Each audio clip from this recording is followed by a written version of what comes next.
My name is Chuck, 35 years old, and I never thought I would become a single father raising my 6-year-old daughter Lily after my wife walked out on us.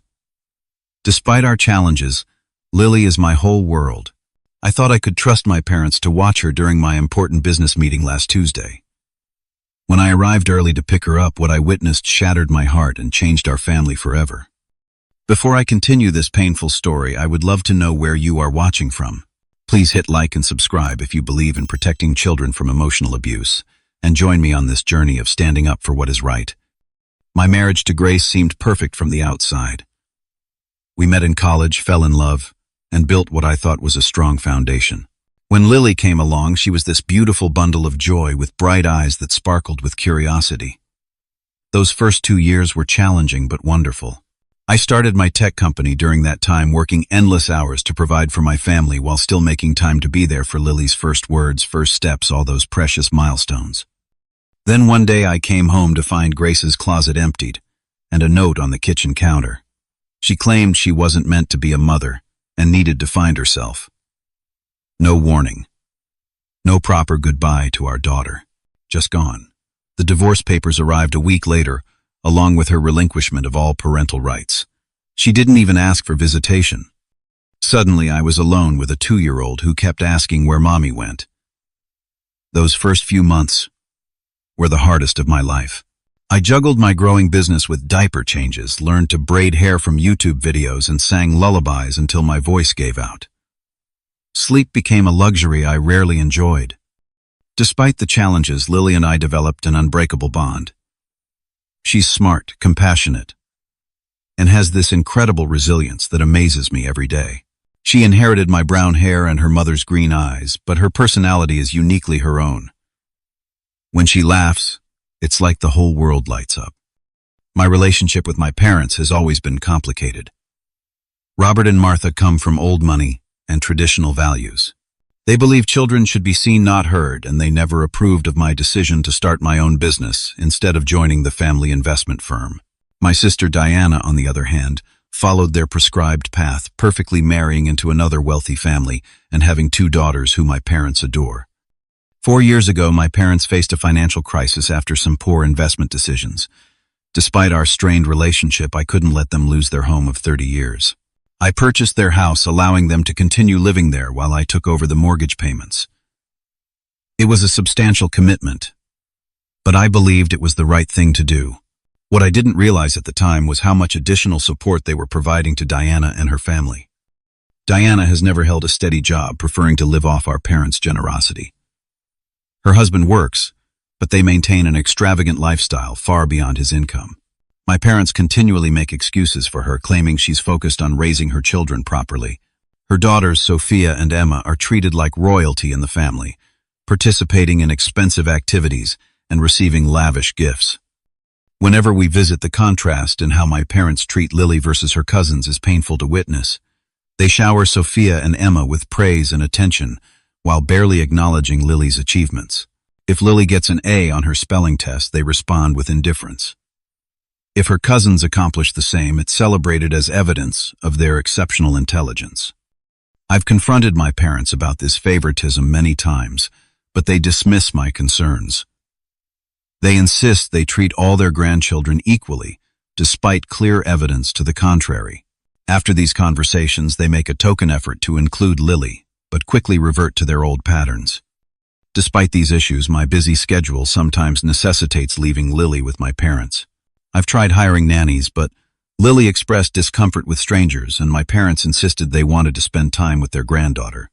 I believed that despite their flaws, they wouldn't deliberately hurt Lily. I convinced myself that some time with family, even imperfect family, was better than none. Last Tuesday, I had a crucial meeting with potential investors for my company's newest project. This opportunity could take my business to the next level, potentially allowing me to reduce my working hours and spend more time with Lily. The meeting was scheduled during school hours and would likely run late, so I arranged for my parents to pick Lily up from school and watch her until I could collect her that evening. The meeting progressed better than expected, and we wrapped up early. I texted my parents that I was on my way but received no response. I wasn't concerned since they often miss messages.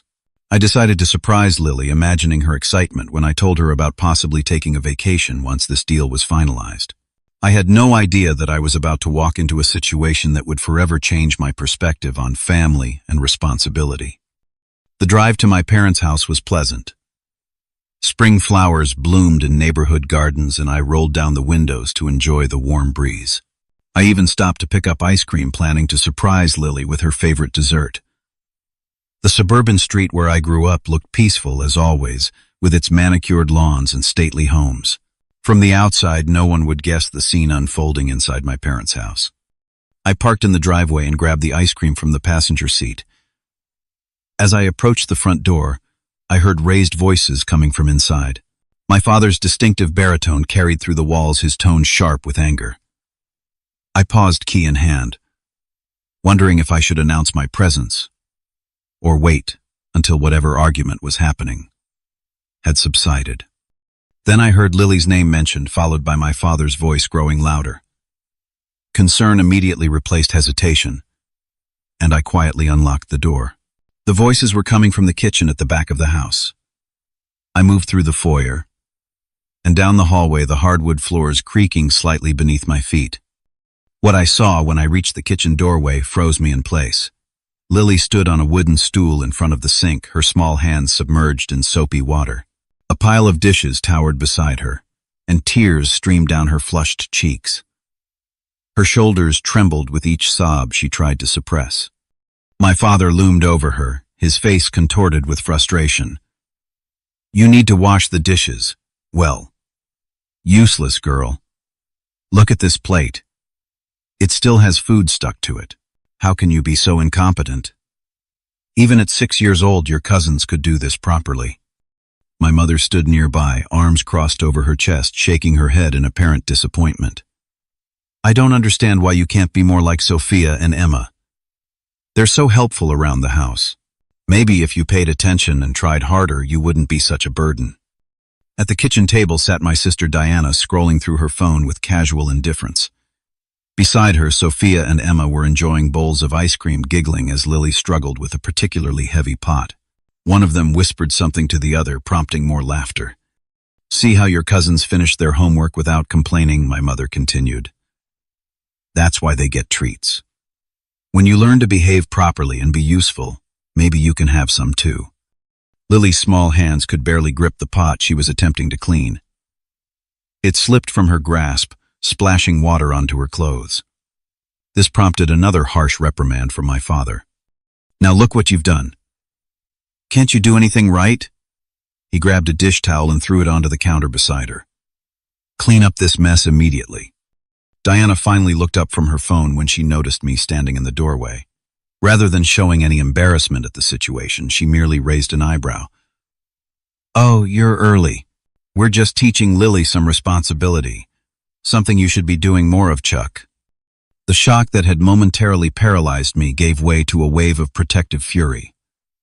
The ice cream bag dropped from my hand as I strode into the kitchen. Lily's eyes, red and swollen from crying, widened when she saw me. The relief and hope in her expression broke my heart all over again. "Daddy," she whimpered, reaching for me with wet, soapy hands. I lifted her off the stool and into my arms, not caring that my suit was getting wet.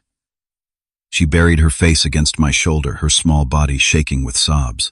I held her tightly, trying to convey through my embrace that she was safe now. "What the hell is going on here?" I demanded, my voice low and controlled, despite the rage boiling inside me. I didn't want to scare Lily more than she already was. My father straightened his posture, assuming the authoritative stance he'd used throughout my childhood.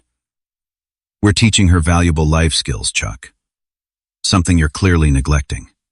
By calling her useless, by comparing her to her cousins, she's 6 years old." I countered, rubbing Lily's back soothingly as she continued to cry. Diana rolled her eyes. "Don't be so dramatic.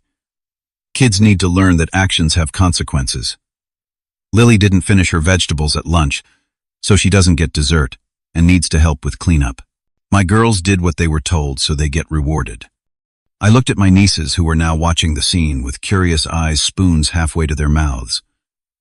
They seemed to be enjoying the spectacle, completely unbothered by their cousin's distress. "Is this true, Lily?" I asked, gently tilting her chin up so I could see her face. Did you not eat your lunch? She hiccuped through her tears. I tried, Daddy. The broccoli was really big and Grandma wouldn't cut it smaller for me. I ate everything else, but they said I was being picky and spoiled. My mother interjected. She needs to learn to eat what's given to her without special treatment. When I was a child, we ate what was on our plate, or went hungry. So your response was to deny her food and force her to wash dishes she can barely hold? I asked incredulously. While her cousins eat ice cream and laugh at her. They earned their treat, Diana insisted. My girls are naturally gifted at following rules. They shouldn't be punished because your daughter is difficult. Has this happened before, Lily? I asked. Though I feared, I already knew the answer. She nodded hesitantly, glancing fearfully at her grandparents. Sometimes when you're at work, Grandpa says I need to learn my place and not be a burden like you. The revelation that this wasn't an isolated incident hit me like a physical blow. All those times I'd picked up Lily and she'd been unusually quiet on the ride home, all the times she'd asked if she could go to a friend's house instead of her grandparents'. I had missed the signs too, wrapped up in work and trusting that my parents wouldn't mistreat their own grandchild. We're leaving, I announced, firmly grabbing Lily's backpack from a chair. And she won't be coming back here again. Don't be ridiculous, my mother scoffed. You're overreacting as usual. This is how children learn discipline. My father stepped forward, his expression darkening. After everything we've done for you, this is how you respond to a little parenting guidance. You've always been ungrateful, Chuck. I turned toward the door, Lily still in my arms. What you're doing isn't parenting or guidance. It's emotional abuse. And it stops today. As we left, I heard Diana's dismissive laugh behind us. He'll be back when he needs childcare again. He always comes crawling back when he needs something. I settled Lily into her car seat, noticing how she wiped her tears with her sleeve, trying to be brave. The ice cream I'd bought lay forgotten on the kitchen floor, a small detail that somehow emphasized the magnitude of what had just transpired. As I drove away from my parents' house, I knew that something fundamental had changed. The family dynamics I had reluctantly accepted for years were no longer tolerable, not when they threatened the emotional well-being of my daughter. The weight of what I'd witnessed pressed heavily on my chest as I drove away from my parents' house. Lily sat quietly in the back seat, occasionally sniffling. I could see her reflection in the rearview mirror, her small face downturned as she fiddled with her seatbelt. The silence between us felt enormous. Lily, I said softly, I'm so sorry about what happened back there. She looked up, her green eyes still glistening with tears.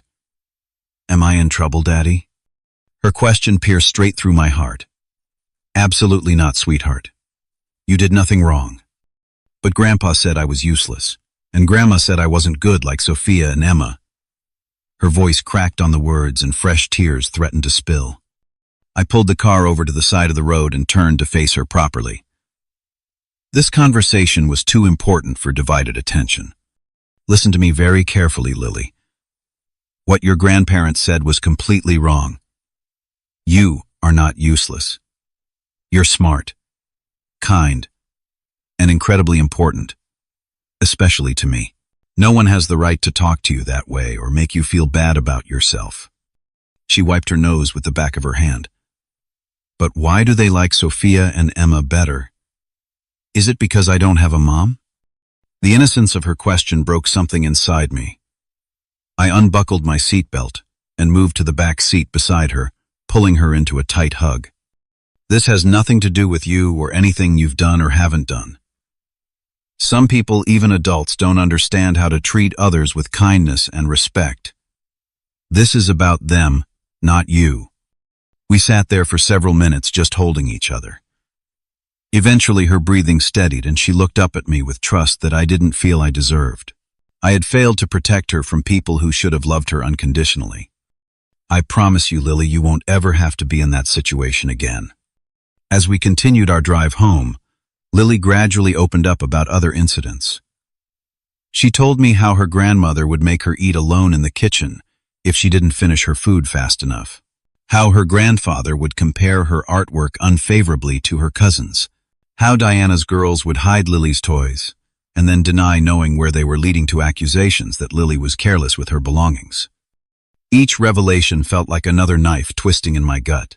How could I have been so blind? I'd noticed Lily's reluctance to visit my parents, but I'd attributed it to normal childhood phases or the awkwardness that sometimes exists between generations. Never had I imagined systematic emotional abuse. Once we arrived home, I focused on creating a safe, comforting environment for Lily. I prepared her favorite dinner, mac and cheese with cut-up hot dogs, something my parents had deemed nutritionally inadequate and refused to serve.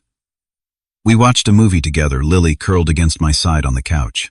Gradually, her usual cheerful demeanor began to return.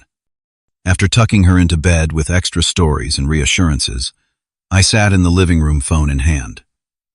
My parents had called 3 times already. Diana had sent several text messages accusing me of overreaction and emotional instability. I ignored them all. Instead, I called my friend Jason, who had been my support system since Grace left. He listened without interruption as I recounted the day's events, my voice occasionally breaking with anger and guilt. I knew they favored Diana and her kids, but I never thought they'd actively mistreat Lily, I concluded.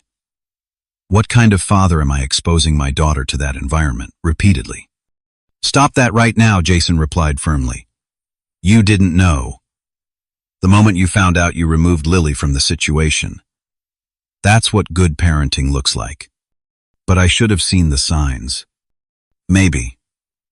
But beating yourself up doesn't help Lily now. What matters is what you do next. I'm never letting them near her again, I stated firmly. I understand that reaction, but think carefully about long-term consequences, Jason advised. Your parents and sister have never faced real accountability for their behavior. They've manipulated you emotionally and financially for years. If you just cut contact, they'll paint you as the villain to everyone who will listen, and they won't learn anything. His words made me pause. He was right. My parents were masters at twisting narratives to maintain their image as respected community members. They would claim I was keeping their granddaughter from them out of spite or instability. Diana would support their version, as she always did. So what do you suggest? I asked. Remember that house you're paying for, the one they live in. Maybe it's time to reconsider that arrangement. I hadn't even thought about the house in my initial shock and anger. For 4 years, I'd been making substantial monthly payments on a mortgage for a property I didn't live in. I'd done it out of a sense of family obligation, believing that despite our differences, supporting my parents was the right thing to do. But now, knowing how they treated my daughter behind my back, that financial arrangement seemed like enabling their toxic behavior. They had used my generosity against me, positioning themselves as the victims who needed support while simultaneously undermining my parenting and emotionally abusing my child. I need to look into my options, I said slowly. That's all I'm suggesting, Jason replied. Just remember, whatever you decide, I'm here for you and Lily. After hanging up, I couldn't sleep. I paced the living room, thoughts racing. Around midnight, Lily had a nightmare and called out for me. I held her until she fell back asleep, her small hand clutching my t-shirt. In that moment, watching her innocent face in the dim glow of her nightlight, my resolve solidified. This wasn't just about standing up for myself anymore. This was about protecting Lily and teaching her that she deserved respect and kindness. The next morning, I called my office and arranged to work remotely for the rest of the week. I wasn't ready to send Lily back to school yet, not until I was confident she had processed yesterday's events. We spent the day doing fun activities, but I could still see the lingering effects of her grandparents' treatment. She second-guessed herself, constantly asking if she was doing things right and apologizing for minor accidents. By evening, my parents had escalated their attempts to contact me. My father left a voicemail insisting that I was destroying the family with my oversensitivity and that I needed to man up and stop coddling Lily. My mother texted that they were only trying to help and that I was being ungrateful for their wisdom. Diana wrote that her daughters were upset about the scene I had caused. Not once did any of them express concern for Lily's feelings or acknowledge the harm they had inflicted. Their responses only confirmed what I had begun to accept. This wasn't a misunderstanding or a one-time lapse in judgment. This was a pattern of behavior that wouldn't change without significant intervention. As Lily slept that night, I made my decision. The confrontation at my parents' house had been just the beginning. If they wouldn't acknowledge their actions or the damage they caused, Then I needed to create consequences they couldn't ignore. The house they lived in, my house legally, would be the leverage I needed to either force a reckoning or permanently separate my daughter from their toxic influence. The following days unfolded in a blur of emotional conversations and quiet moments of healing.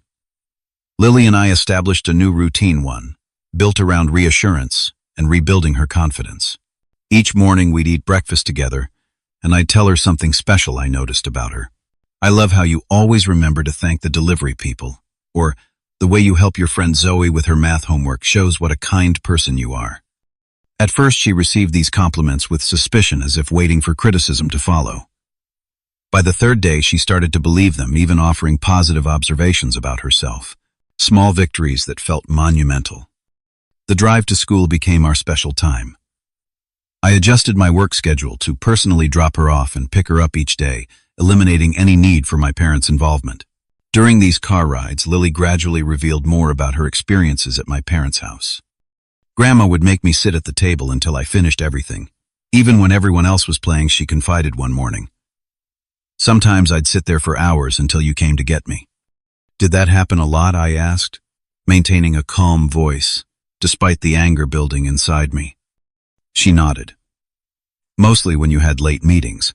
Sophia and Emma would get to watch television or play on their tablets, but Grandma said I needed to learn patience." Another day she mentioned how my father would compare her artwork unfavorably to her cousins. Grandpa said my drawings looked like scribbles compared to Emma's. But Daddy, Emma's older than me. She's had more practice. The wisdom in her observation pierced my heart. Even at 6, she understood the unfairness of the comparison better than her grandfather did.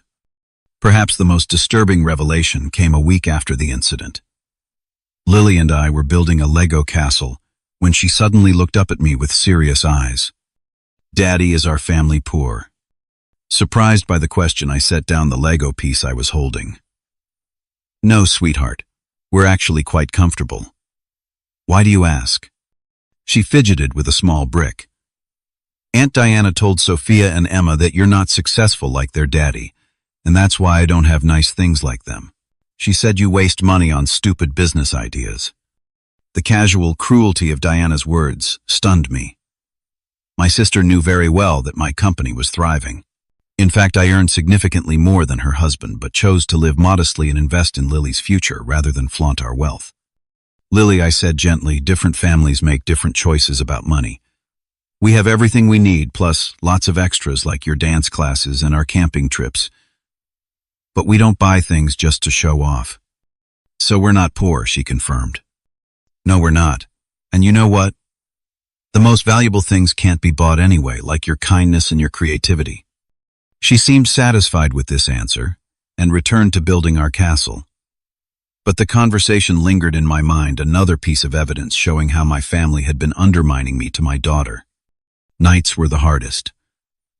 After Lily went to bed, I'd sit alone with my thoughts, replaying years of interactions with my parents and sister through this new lens of understanding. How many times had they subtly belittled me in front of Lily? How many undermining comments had I dismissed as harmless family teasing? The weight of guilt pressed heavily on me. I should have recognized the signs earlier. I should have trusted my instincts when Lily seemed reluctant to visit her grandparents. I should have established firmer boundaries years ago. One particularly difficult night, after staring at my bedroom ceiling for hours, I called Jason again. It was past midnight, but he answered on the second ring. "Can't sleep?" he asked, his voice groggy but concerned. "I keep thinking about all the times I left her there," I admitted.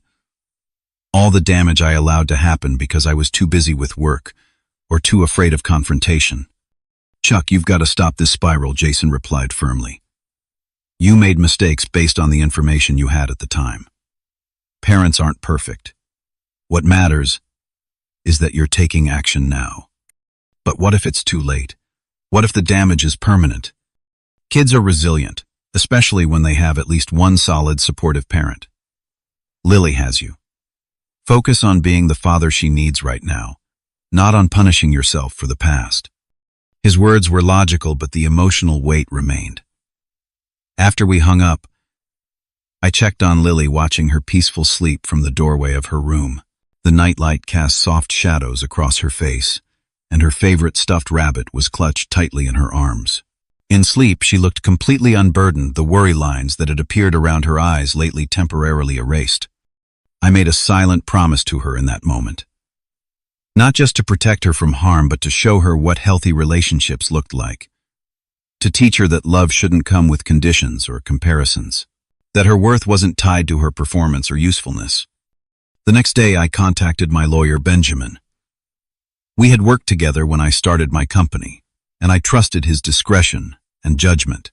I explained the situation, including the financial arrangement with my parents' house. "Let me get this straight," Benjamin said after listening to the full story. "You purchased their house 4 years ago to help them avoid foreclosure. You've been making all the mortgage payments since then, but the title is in your name. Is that correct?" "Yes," I confirmed. "I've paid approximately $400,000 toward the mortgage so far." "And have they contributed anything financially during this time?" "Number. The agreement was that they could live there rent-free while I handled all housing expenses." Benjamin nodded thoughtfully. "From a legal standpoint, you're well within your rights to sell the property or change the living arrangement terms. They have no legal claim to continue living there without your consent." "What about eviction laws?" I asked. "I don't want to do anything improperly. Since they're not tenants paying rent, this is more complicated than a standard landlord-tenant situation. It would be classified as a licensee arrangement in most jurisdictions. You would need to provide reasonable notice, typically 30 days before requiring them to vacate." We discussed various options for moving forward. Benjamin advised documenting any further interactions with my parents and sister, particularly anything related to their treatment of Lily. While I didn't anticipate pursuing legal action regarding the emotional abuse, having a record could be important if custody questions ever arose. After our meeting, I felt a new sense of resolve. I wasn't just reacting emotionally anymore. I had a plan forming. The house had been a symbol of my family's manipulation for years. Now it would become a tool for establishing boundaries and demanding respect, not just for me, but for Lily. That evening, as Lily showed me her school art project, her face lighting up with pride, I knew I was making the right decision. Whatever came next would be challenging. But seeing her gradually reclaim her confidence and joy confirmed that protecting her from toxic family dynamics was worth any difficult conversations or confrontations ahead. "This is beautiful, Lily," I said, genuinely impressed by her colorful painting. "You have such a wonderful way of using bright colors together." "Really?" she asked, searching my face for any sign of insincerity. "Really," I confirmed. "I'm so proud of you, not just for creating beautiful art, but for being such a resilient, kind person. No matter what anyone else says, never forget how special you are." She smiled then, a full, unguarded smile that reached her eyes. In that moment, I knew that we would get through this together and emerge stronger on the other side. The following Monday, while Lily was at school, I began systematically reviewing all financial arrangements with my parents. I spread documents across my home office, desk, mortgage statements, bank records, tax filings from the past 4 years. The picture that emerged was more troubling than I'd anticipated. Not only had I been paying the full mortgage on my parents' house, but I discovered numerous large withdrawals from my business account labeled as family support. Some I recognized holiday gifts helping with medical bills when my father had knee surgery last year, but others were mysterious transfers that I didn't recall authorizing. I called my accountant, Margaret, to question these transactions.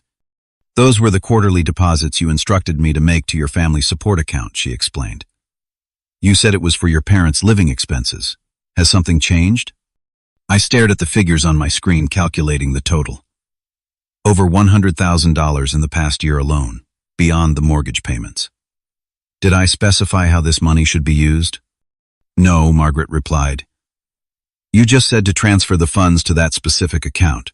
It's in both your parents' names." I thanked her and hung up, my suspicions growing. I had indeed set up regular deposits to help my parents with property taxes and utilities, but the amounts Margaret mentioned were far larger than what we had discussed. Either my parents had increased the withdrawal amounts without telling me, or I had completely misunderstood our arrangement. My next call was to Michael, a banker I knew from college who worked at the institution handling my parents' accounts. While he couldn't legally provide specific details about their finances, he agreed to meet me for lunch to discuss general financial planning concerns. We met at a quiet restaurant downtown. After ordering, Michael leaned forward. "Look, Chuck, I can't violate privacy regulations, but I can give you some general advice based on patterns I've observed. When family members provide financial support to parents, it's important to have clear documentation about how that money is intended to be used." I nodded, understanding his careful wording. "And if someone were to suspect their support was being redirected to other family members without their knowledge?" Michael hesitated, then spoke deliberately. "In such a hypothetical situation, the person providing financial support would be wise to request an accounting of how their funds have been spent before continuing the arrangement." His meaning was clear. My suspicions about my parents funneling my support to Diana were likely justified. I remembered Diana's new car last Christmas, the family vacation to Europe last summer, the private school tuition for my nieces, all while my parents claimed they were struggling to make ends meet. Armed with this information, I scheduled another meeting with Benjamin, my lawyer. I brought all the financial documents and shared my concerns about the misuse of funds. "This isn't just about the emotional issues anymore," I explained. "I believe they've been manipulating me financially as well." Benjamin reviewed the paperwork carefully. "You have several options here. The most direct would be to immediately cut off all financial support and demand repayment of misappropriated funds. However, that could escalate the conflict dramatically and might impact your daughter further. What alternatives do I have? You could take a more measured approach. Stop future payments while you investigate the extent of the situation. Document everything. Then decide whether to pursue recovery of past funds based on what you find." We discussed the mortgage specifically.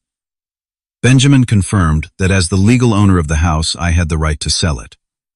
However, he advised giving my parents proper notice before taking any drastic steps. "What about my credit score?" I asked. "If I stop making payments, won't that affect me negatively?" "Not necessarily," Benjamin explained. "You could inform the bank of your situation and arrange a short sale. Another option would be to continue making payments but formally evict your parents, then either move in yourself or rent the property to generate income." After considering all options, I decided on a clear course of action. I would stop all additional financial support immediately and pause mortgage payments. After informing the bank of my intentions, I would document the situation thoroughly and give my parents formal notice about the impending changes to their living situation. Most importantly, I would establish a trust fund for Lily with a portion of the money I had been spending on my parents. This would ensure her future education was secure regardless of what happened with the house or my relationship with my extended family. The next day, I met with a financial advisor to set up Lily's trust fund. I allocated a significant amount equal to 1 year of what I had been paying for my parents' expenses as the initial deposit. This concrete step toward securing Lily's future felt empowering, a positive action emerging from a negative situation. I then contacted my workplace to request flexible scheduling for the coming weeks. As the founder of my company, I had some latitude in arranging my hours, but I still needed to ensure projects remained on track while I dealt with these personal issues. "Family emergency," I explained to my operations director, Ellen. "I'll need to work remotely when possible, and might have some unpredictable schedule changes." Ellen, a mother of 3 herself, was immediately supportive. "Take whatever time you need, Chuck. The team can handle things, and you can join meetings virtually when necessary." With work arrangements settled, I focused on preparing Lily for potential changes. Without burdening her with adult concerns, I began introducing the concept that families sometimes need space from each other. Sometimes, even when people love each other, they need time apart to figure out how to treat each other better. I explained during our bedtime routine. Like a timeout, Lily asked her perception, cutting to the heart of the matter. I smiled at her insight. "Yes, something like that. Grown-ups need timeout sometimes too." "Are Grandma and Grandpa in timeout?" I chose my words carefully. "We're taking some space from each other right now. But no matter what happens with them, you and I are a team, always." She nodded solemnly, then asked a question that revealed how deeply she had been affected by recent events. "If I'm bad, will you need space from me too?" "No, never," I said, firmly pulling her into a hug. "You are my daughter, and I love you unconditionally. That means no matter what you do, no matter what mistakes you might make, I will always love you and always want you with me." The relief on her face made it clear how important this reassurance was. My parents' conditional approval had left deeper scars than I realized. With Lily's emotional well-being my priority and my financial and legal plans in place, I was ready to implement the next phase. I contacted the bank holding the mortgage on my parents' house and explained that I would be stopping payments temporarily as part of a property dispute. The representative advised documenting everything and suggested I consult with their real estate department about options for the property. By Friday of that week, everything was in place. I had stopped all financial support beyond the essential utilities for the house. I had documented the full extent of my parents' financial dependence on me and the evidence suggesting they had redirected funds to Diana.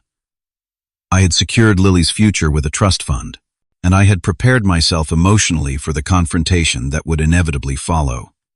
The house that had once symbolized my capitulation to family pressure would now become the centerpiece of my stand for respect and boundaries. If my parents and sister couldn't see the harm they were causing through their treatment of Lily, perhaps they would understand the language of financial consequences.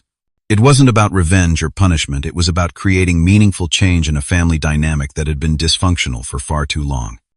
The first indication that my financial decisions had registered with my parents came exactly 17 days after I stopped the mortgage payments.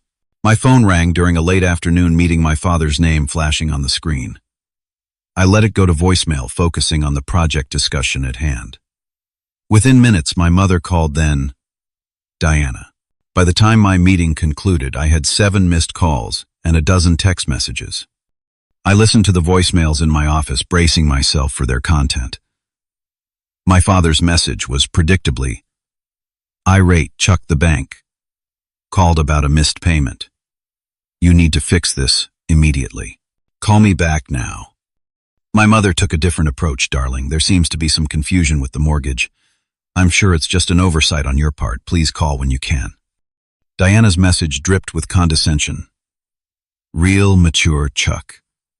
Using money to punish mom and dad because they tried to teach your daughter some discipline. Fix this mess before you embarrass yourself further."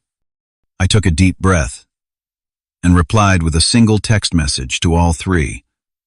"I'm aware of the situation with the mortgage. I'm available to discuss this Saturday at 2 p.m. at my house. Lily will be at her friend's birthday party so we can speak freely." The responses came rapidly, demanding immediate action, insisting we meet at their house instead of mine, questioning my mental stability. I held firm on my terms. Eventually, they agreed to Saturday, though Diana complained about rearranging her daughter's ballet lesson. The intervening days passed in a flurry of preparation. I gathered all financial records, organized them chronologically, and prepared a clear presentation of exactly how much support I had provided over the years. Benjamin helped me draft a formal letter outlining my decision to stop mortgage payments and the conditions under which I might consider resuming them. I rehearsed what I wanted to say, focusing on remaining calm and factual rather than emotional. Saturday arrived with a knot of tension in my stomach. I had arranged for Lily to spend the entire day with her friend Zoe's family, ensuring she wouldn't witness any potential conflict. I tidied the house, set out water and coffee in the living room, and waited. They arrived precisely at 2, my father's silver sedan pulling into my driveway with all 3 of them inside. I observed them through the window, noting their grim expressions and formal attire, as if attending a business negotiation rather than a family meeting. I opened the door before they could knock. "Thank you for coming. Please have a seat in the living room." They filed in silently, my mother glancing around with poorly concealed judgment at my modest furnishings. Diana immediately took the most comfortable chair, while my parents sat stiffly on the sofa.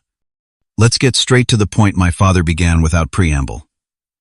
"There's been a missed mortgage payment, and the bank is concerned. You need to resolve this immediately." I remained standing, maintaining a position of subtle authority. The missed payment isn't an oversight or a mistake.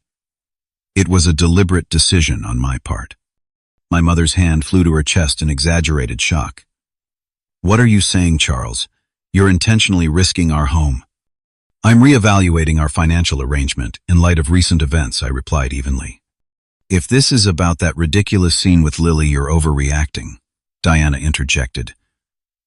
"Children need discipline. Just because you coddle her doesn't mean everyone should." I turned to face my sister directly. "This isn't just about how you treated Lily, though that would be reason enough.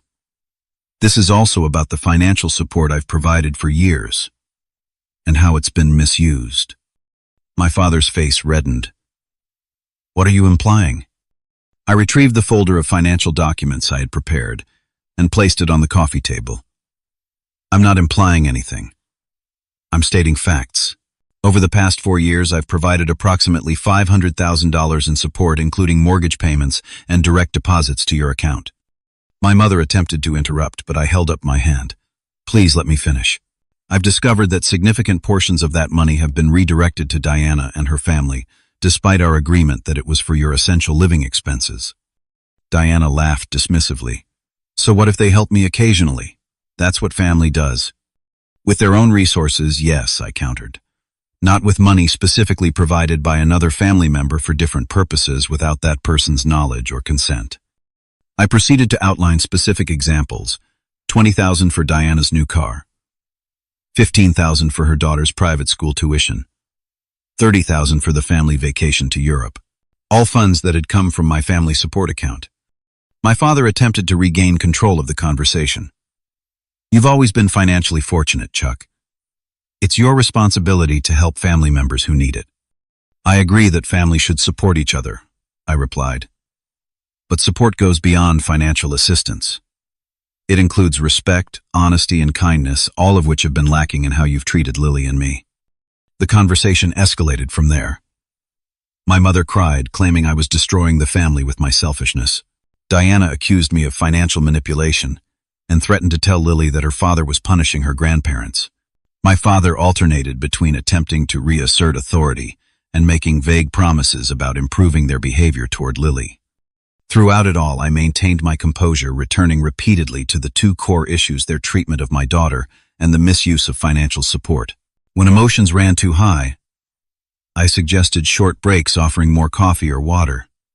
This wasn't about winning an argument. It was about clearly establishing boundaries and consequences. After nearly 3 hours, I presented my conditions. "I'm willing to resume mortgage payments under the following terms. First, you will attend family therapy with me to address the way you've treated Lily. Second, all additional financial support beyond the mortgage will cease, and you will provide a full accounting of how past support was used. Third, you will respect my parenting decisions without undermining me to Lily." My father scoffed. "This is ridiculous. We're not going to therapy like some dysfunctional family from a talk show." "Then I won't resume the mortgage payments," I stated simply. "The bank has already begun foreclosure proceedings. You'll receive formal notice next week." "You would really let the house be foreclosed?" my mother gasped. "The house you grew up in." "If that's what it takes to establish healthy boundaries in this family, yes. I've already spoken with a realtor about purchasing it myself at auction." Diana stood abruptly. "This is financial abuse, and I won't be part of it. Come on, Mom and Dad. We don't need to sit here and be threatened." My parents hesitated, looking between Diana and me. For perhaps the first time, they seemed to recognize the seriousness of the situation. "How long do we have to decide?" my father finally asked. "The foreclosure process takes several months, but my offer stands now. You can take a week to consider it, but after that I'll proceed with my plans regardless." They left shortly after, my mother tearful, my father stoic, Diana openly hostile. As their car pulled away, I felt a strange mixture of sadness and relief. I hadn't wanted our relationship to reach this point, but continuing as before wasn't an option, not after what I had witnessed. The following weeks brought a flurry of legal notices and bank communications. True to my word, I allowed the foreclosure to proceed when my parents rejected the therapy requirement.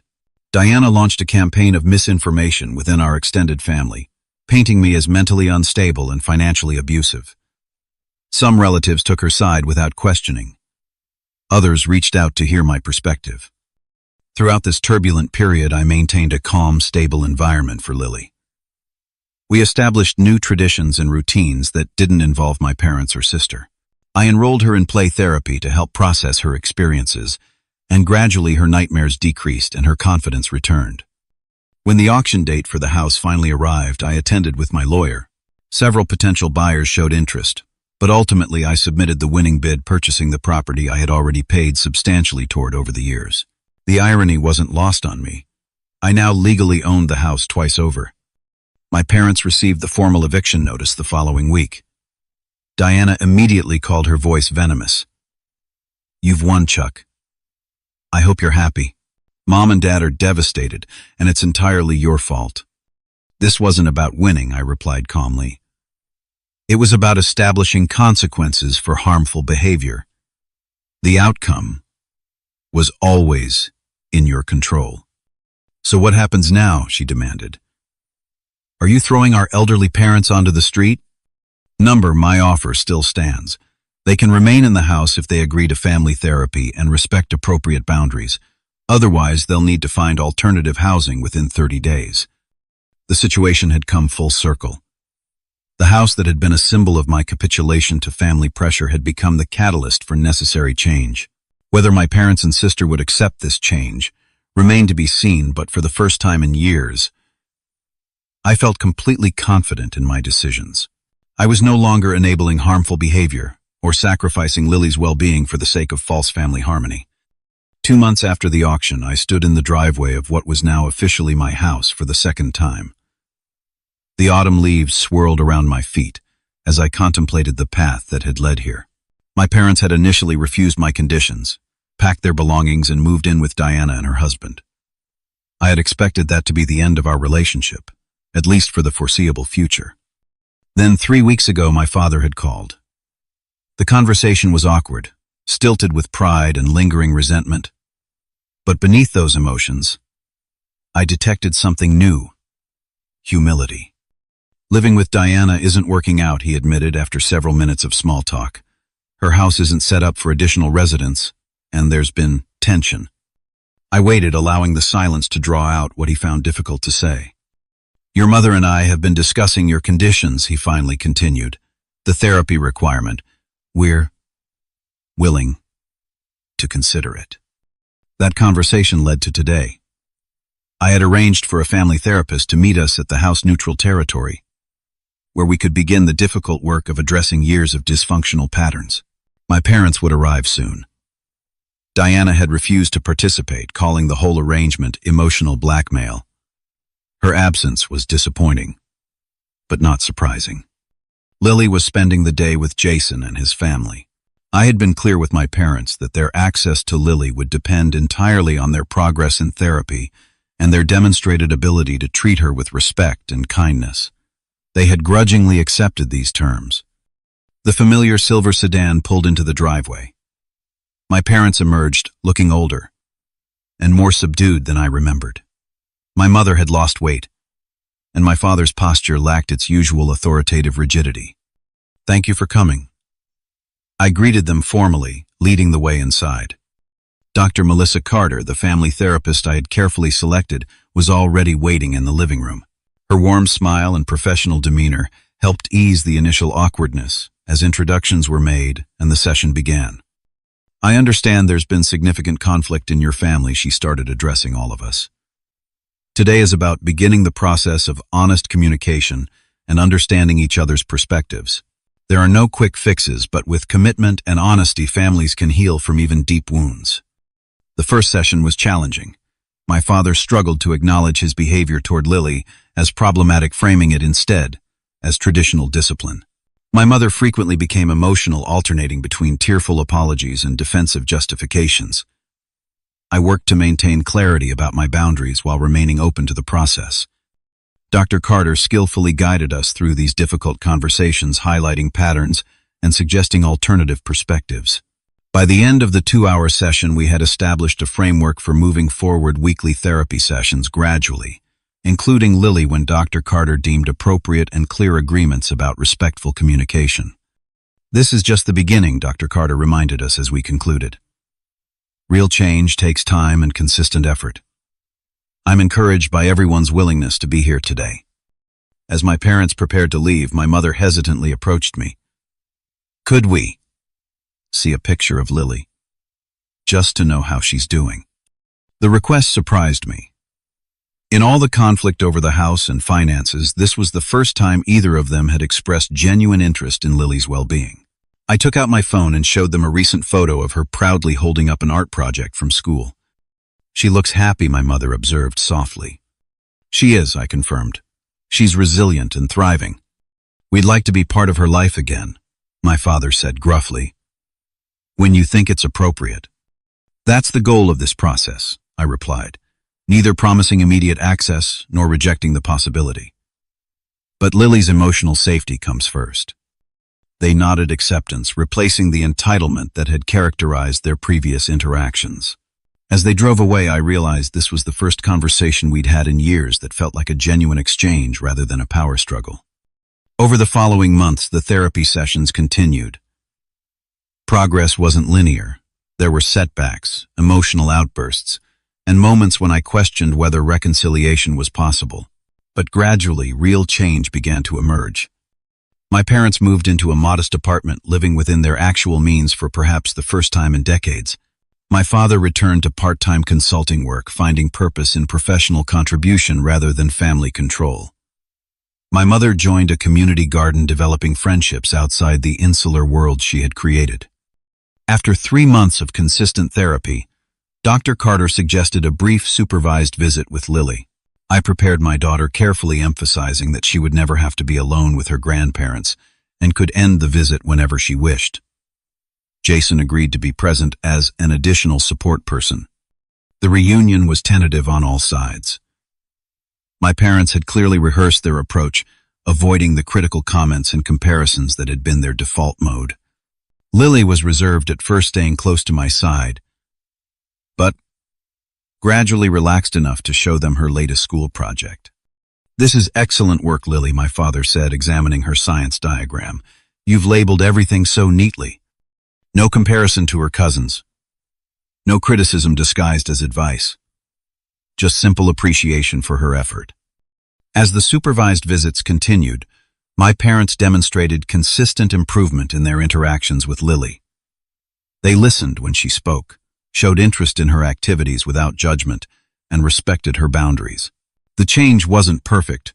Old habits occasionally surfaced, but their genuine effort was evident. Diana remained estranged, having moved her family to another state after her husband received a job offer. She continued to characterize me as the villain in family discussions, but without my parents' financial support, her lifestyle had required significant adjustment. Perhaps that in itself was a valuable lesson. 6 months after our first therapy session, we reached a tentative new arrangement. My parents would continue living in their apartment, managing their own finances independently. They would have regular, increasingly less supervised time with Lily, contingent upon continued therapy and respectful behavior. I would retain ownership of the house, eventually selling it and investing the proceeds in Lily's education fund. One evening, as Lily and I played a board game in our living room, she asked a question that revealed how much she had processed the entire experience. Daddy, why did Grandma and Grandpa treat me mean before, but they're nice now? I considered my answer carefully. Sometimes adults make mistakes in how they treat others, especially when that's how they were treated themselves. But people can learn and change when they understand their mistakes were hurting someone. She nodded thoughtfully. Like when I pulled Emma's hair in kindergarten because I was mad. And then I learned that wasn't a good way to be mad. Exactly like that, I smiled at her insight. Everyone makes mistakes.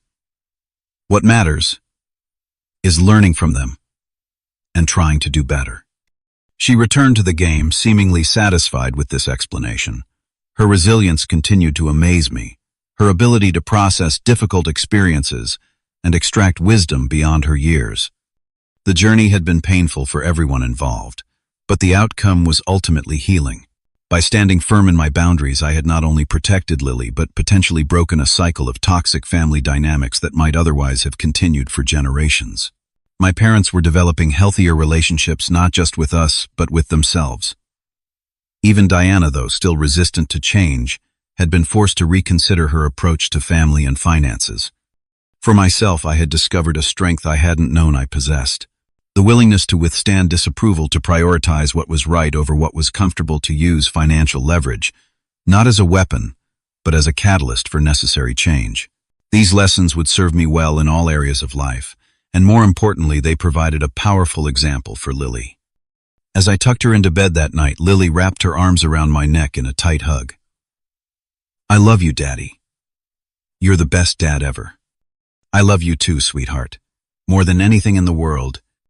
In that moment, all the difficult conversations, legal complications, and emotional turmoil faded into perspective.